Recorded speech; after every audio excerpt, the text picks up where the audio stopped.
السلام علیکم پیارے حضور، میرا نام افشا نعیم ہے، میرے ابو کا نام نعیم احمد ہے اور میں ٹوٹنگ جماعت بالم جماعت سے ہوں۔ میں ماؤں کی اور بھی بیٹی ہیں یہاں،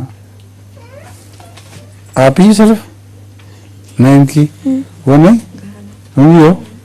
تمہاری بہن ہے یہ تو مانی بھی ہوئی ہے ایک بھی نہیں۔ اچھا جی حضور، میرا پہلا سوال ہے، ایک شخص نمازیں نہیں پڑھتا مگر اس کو خوابیں سچی آتی ہیں، کیا وہ سچا مسلمان ہے؟ خوابیں سچی تو کنجریوں کو بھی آ جاتی ہیں۔ حضرت مسلم علیہ السلام نے فرمایا ہے یہ اصل میں مضمون سے پتہ چلتا ہے کہ کس قسم کی سچی خوابیں آ رہی ہیں، تو جب تک ہمیں پتہ نہیں لگے اس کی خوابوں کا ہم جائزہ نہیں لے سکتے۔ حضور، میرے پاس لطیفہ بھی ہے۔ لطیفہ بھی ہے؟ شاباش۔ باپ نے اپنے بچے کے سامنے پیسے، کتابیں اور ترازو رکھا پیسے، کتابیں اور ترازو اور بچے سے کہا ان میں سے ایک چیز اٹھا لو۔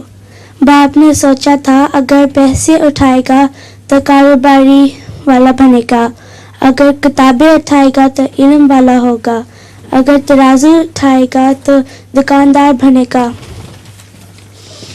بچے نے تینوں چیزیں اٹھا لی۔ باپ نے کہا بیڑا غرق، یہ تو سیاست دان بنے گا۔ بہت اچھا، سیاست دان ہو جائے گا، ٹھیک ہے۔